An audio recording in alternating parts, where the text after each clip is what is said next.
Hello, Spring Arbor students. Welcome to week 7. Hey, we made it. This week, we're going to study a number of things. We're kind of pull all of our information together, all the things we've been working on the last 6 weeks or so. So we're going to be looking at the importance of the marketing strategy, and we're going to connect that marketing strategy to the development of the marketing plan for your client organization that you've been working on. And hopefully you'll see the connection between planning and analysis and the development of that plan. Don't try to do this marketing plan in a void without any data. That would not be the right way to do this. So, and we're also going to, very obviously this week, you're going to be looking at creating that marketing plan as well as a PowerPoint presentation to go through it. Let's hit a few of the high points here, like why even have a marketing plan? I think we've answered this back in week 1, but just kind of a reminder. You need to have a marketing plan. You need to some way finance the business, and marketing drives that, and planning is part of that process. Providing direction for the firms or the organization's overall direction and which way they're going. Supporting the development of long and short-term objectives, especially in a changing and dynamic environment. I'm going to mention that in just a second here about the importance of that. But also you need to provide guidance to employees. Having a marketing plan, setting the direction that you're going to go, it's important to give guidance to employees as they develop their objectives and their goals, for the quarter or for the year.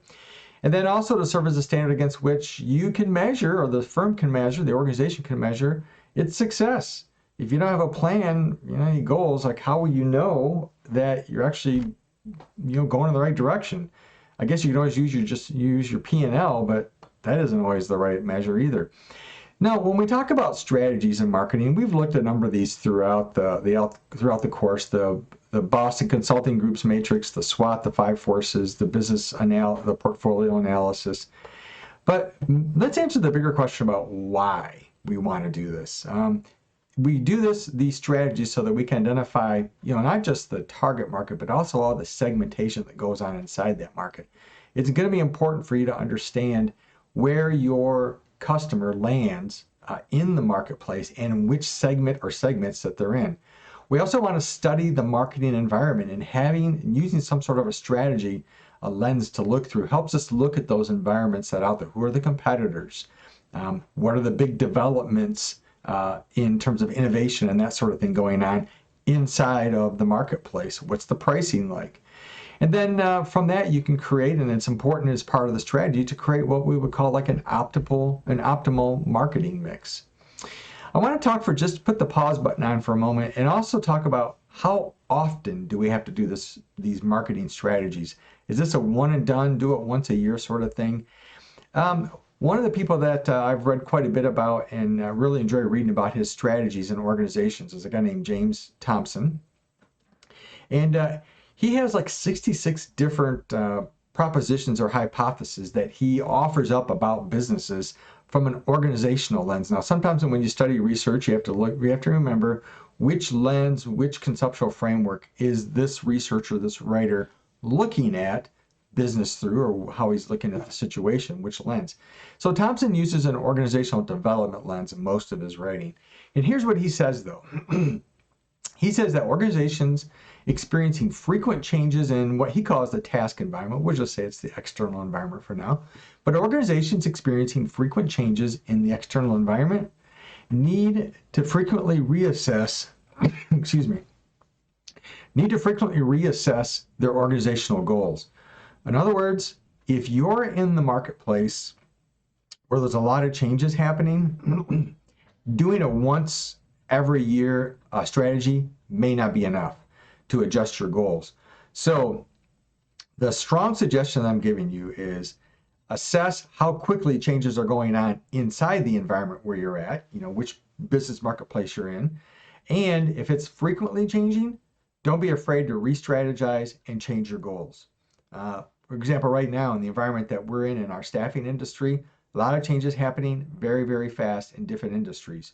We have a lot of things going on that are outside of our organization that we have no control over. So we are constantly reassessing. Is this the right goal? Do we need to change these goals? Do that for your own client's organization as well. All right, let's take a look at the marketing components the marketing plan components that you'll need to address. And this is also in the template that I provided. But understand the how to write the executive summary. Make it brief. Don't make it 10 pages, okay? Make it like a paragraph or two. Make it something that executives can read in about 1 minute and get the gist of what's going on. I have some length suggestions in the template that I provided to you. They're just suggestions, so don't be afraid to go a little bit more. But also, the competitive analysis focuses on the environment in which the marketing plan is taking place. Who are the competitors? Understand that. Take a look at the mission statement. Put into words the organization's overall purpose and why they exist. And most of you have already done this with your client organization. The client organization, think about their company description. What's a little bit of background on them. Don't write pages and pages and pages. Don't think that you can fill up your 10-page marketing plan with most of it being the company description. I noticed that. All right. So just a paragraph or two. The current situation analysis. What's it like out in the environment right now? What's going on in the marketplace where they exist? What are the core competencies of the business that you're helping? What is it that they do really well? Now, in most of your papers by this point, I've been asking that and pushing that question. What makes them unique? Okay? And that's what this challenge is in this particular section of the marketing plan. Define what makes them unique. Now, if you have a client who is not unique in the marketplace, that needs to be part of the marketing plan. Find something to make them unique. That's one of the steps that you can write about, okay? And if they're not unique, then say they're not unique in this core competency section, all right? So speaking of the plan, the recommendations, I want specifics. Don't give me generalities, okay? What would you recommend if you were the consultant? This is, for this organization. You're in an MBA program here, okay? You can do this. I expect something professional. Don't give me generalities.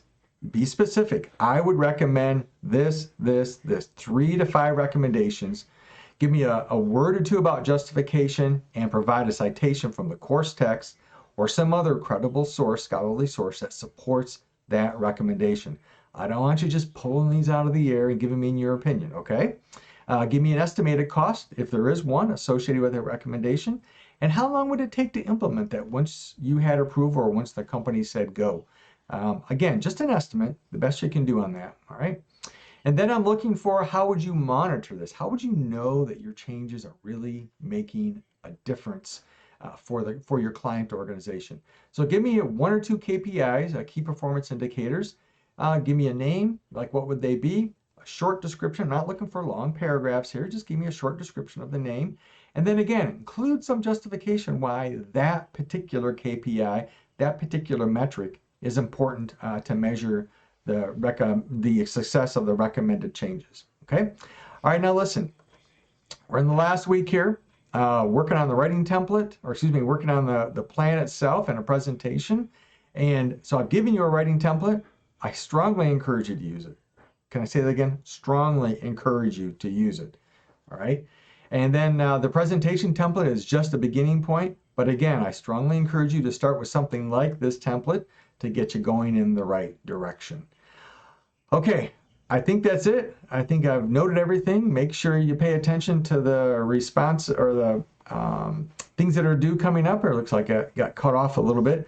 But the initial posts are due on Wednesday, same time, and reply posts are due on Sunday. And of course, the project work, the presentation and the paper are both due Sunday by midnight as well. Now keep in mind, Sunday midnight, it's done. Can't take anything past 11:59 Eastern time, Sunday night. If it's late by a minute, I'm sorry, I'm not taking it. 11:59 p.m. Eastern time, everything's got to be in. The class is done at that point. Okay, listen, remember, God is on his throne. He's always been there, and he's always going to be. Make sure you reach out with a question if you have one. Have a great day.